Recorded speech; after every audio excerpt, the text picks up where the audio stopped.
Pour savoir combien Sébastien va payer, il faut déjà trouver le prix des pommes. On explique chaque calcul. Prix des pommes.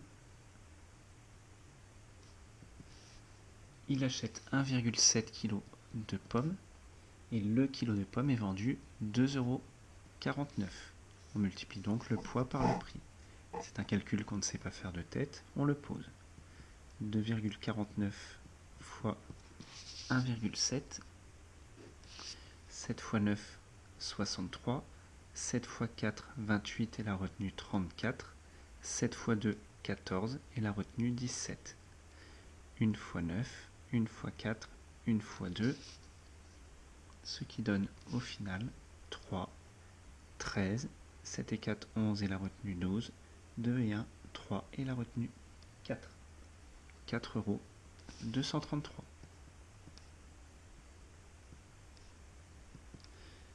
Ensuite, le prix des poireaux.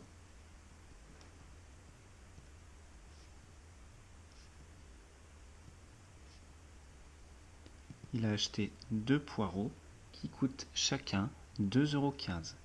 On multiplie donc 2 par 2,15 €. C'est un calcul que l'on peut faire de tête, ça fait 4,30 € pour les poireaux. Enfin, il a acheté des carottes. Prix des carottes.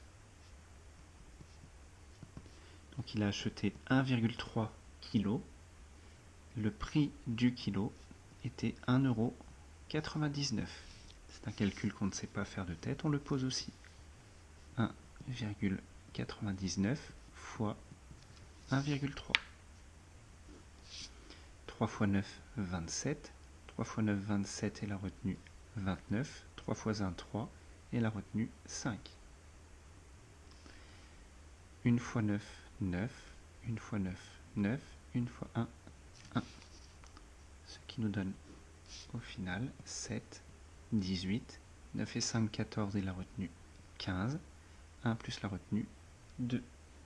On place la virgule correctement et on obtient 2,587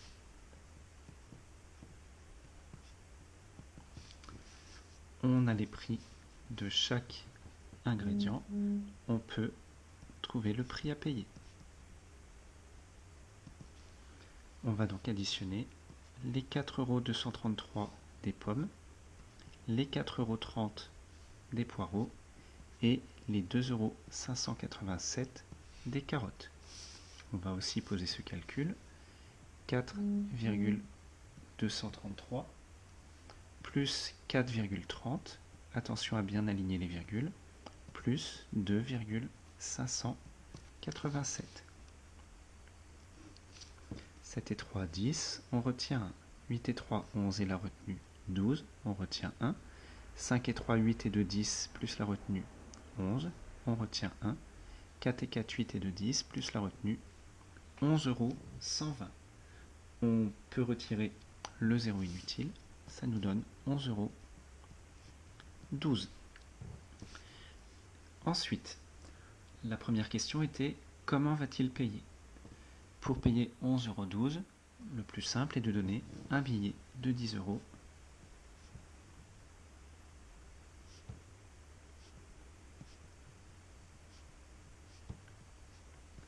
et une pièce de 2 €. Ça fera donc 12 €. Pour savoir combien on doit lui rendre, c'est la deuxième question. Somme à rendre.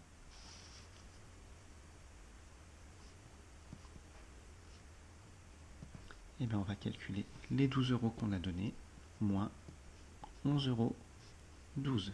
Ça se fait de tête. 12 centimes pour aller à 20 centimes, 8 centimes. Les 20 centimes pour aller à l'euro supérieur, donc au 12, 80. Ce qui nous donne 88 centimes. On doit lui rendre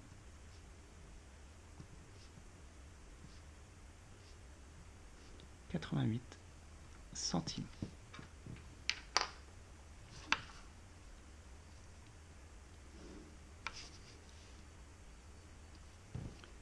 Ensuite, pour l'exercice 2,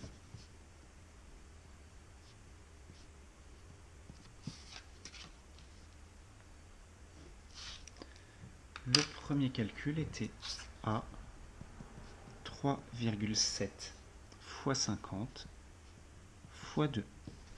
On va commencer par faire 50 fois 2, ce qui nous donnera 100. 3,7 fois 100. Multiplié par 100 revient à décaler la virgule de 2 rangs vers la droite. 1, 2, on rajoute un 0, ce qui nous donne 370.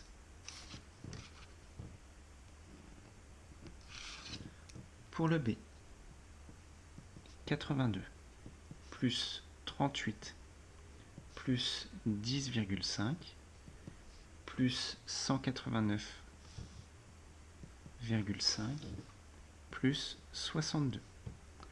On cherche s'il y a des termes qui vont bien ensemble, histoire d'avoir des calculs plus simples à faire. On voit 38 et 62 qui vont nous donner 100. Je les mets en premier. Je peux changer l'ordre des termes, je n'ai que des additions. Ensuite, on voit aussi 10,5 et 189,5 qui vont donner 200.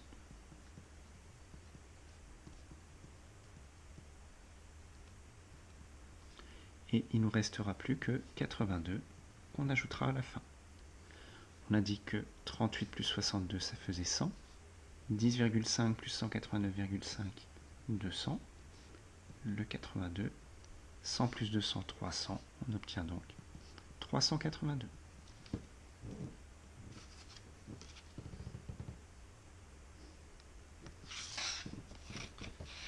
Pour l'exercice 3, qui était un exercice de niveau 2.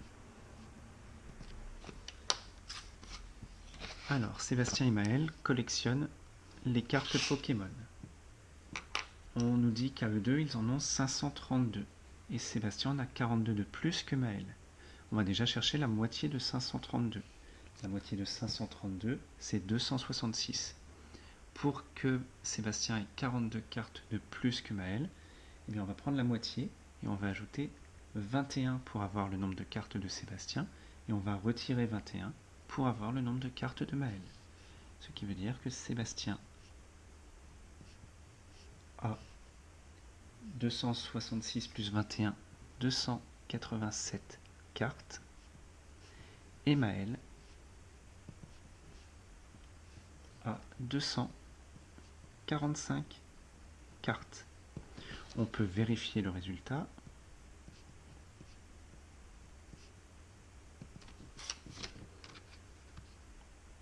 Donc, on va additionner les cartes de Sébastien et de Maël. 287 plus 245, ça fait bien les 532 cartes au total. Et entre 287 et 245, on a bien l'écart de 42 cartes. Enfin, pour l'exercice 4,